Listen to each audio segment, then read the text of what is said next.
I'm sure you heard of this issue of Merry Christmas. Did you hear it? You heard it. Oh, so people started saying, Mufti Menk said you shouldn't say Merry Christmas to the Christians. I'm sure you heard that.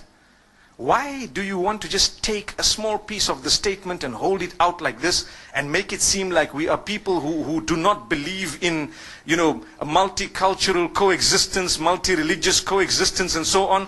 Let me tell you, I was asked about it recently in Singapore. And the reason I'm making mention of this is to show you that, look, we're not stupid. But sometimes people who want to look at it based on how the media has portrayed it may come to a decision or a conclusion that is not enlightened. They haven't considered everything. So what happened? You see, I grew up in Zimbabwe. We interacted from a young age with the Hindus, the Christians, the Jews, those who are from the African traditional faiths and so on, and we got along. We mixed in the schools from a young age, and as I grew up, I went to a high school that was purely Christian Catholic. And that was the best option we actually had. They allowed me whatever I had, and obviously we catered for them, they catered for us. There was a lot of respect, and that's how we developed. Okay? However, when it came to Christmas, there were so many Christians who didn't believe in it. They said, no ways, this is wrong. I recall a young boy, I even know his name, and he was with me. He didn't used to like to participate in religious studies because he belonged to a certain sect of Christianity. And he used to say, these guys don't know what they're talking about because X, Y, and Z, and he gave his reasons. That's not the topic today. But there are Christians who don't believe in Christmas. They don't participate in it. Is there anything wrong if they don't believe in Christmas, Christians? There's nothing wrong. They didn't participate in it. There's nothing wrong.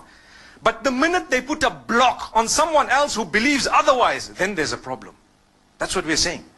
So the question you have to ask yourself, did you stop people from celebrating what they want? No. Did you ban them? No. Did you disallow them? Did you spread hatred against them? No. All you said is, Lakum dinukum waliya din. You have your faith and I have mine. So as we grew up, there were a few Hindus who were with me at school. One of them used to eat beef. And I asked him, I said, how come you eat beef?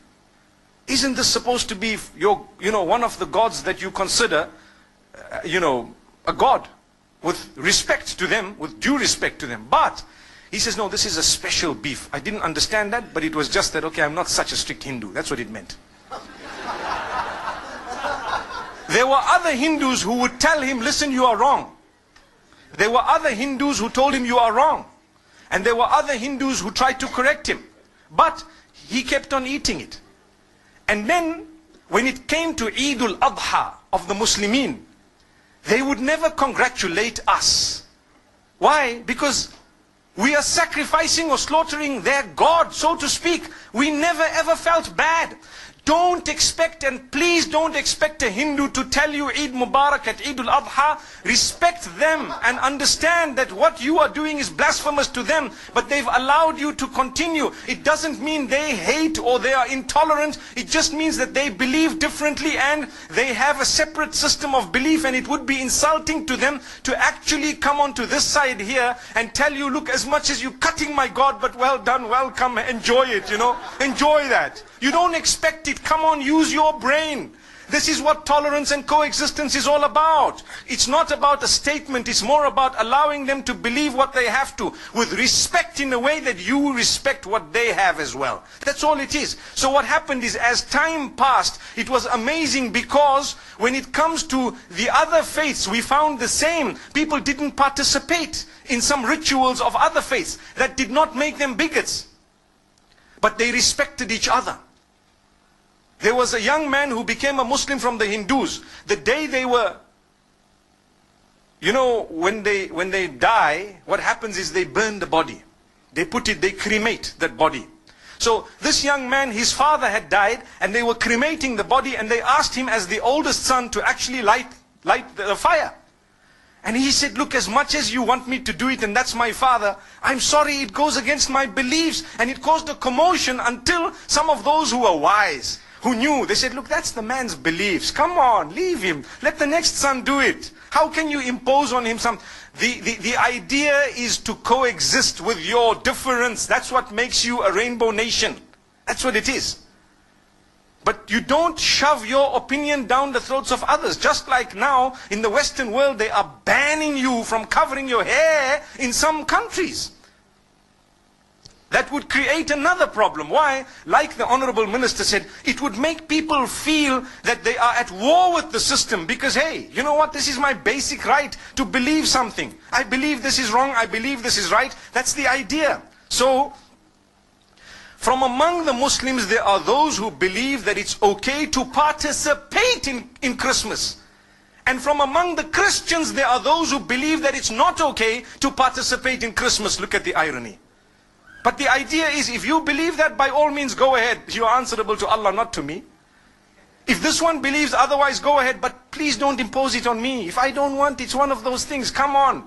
You know, live and let live. Today, the problem is with all parties. We believe we are the only ones who are right. So we want to shove our opinions down the throats of the rest of the world. If not, they are the problem. They are the terrorists. They are the issue. They are this, that. Watch out. The words you are using will be used against you as well. Be careful. So this is why we say, as I grew up, still we used to sit and eat together as young boys. College. You know, you have your lunch, they have their lunch. We knew that if you have a beef burger, please don't offer it to the Hindus. It's insulting. It's blasphemous. They would actually feel so hurt. Don't. Would you ever, if you have Hindu friends, actually tell them, hey, have some beef? I don't think so.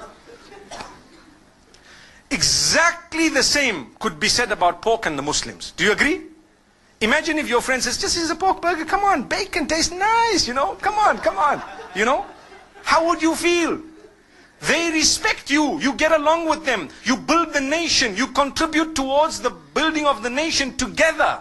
Do you know that? But you have different dietary restrictions which are respected. So, this is something that we need to talk about. It's got nothing to do with this person is intolerant. There is a big difference between difference of opinion and intolerance. Very big. I can differ with you right now. I can differ with you on 100 matters, but I'm so tolerant. I promote tolerance. I promote coexistence. I promote the fact that all of us should contribute towards the development of our nation.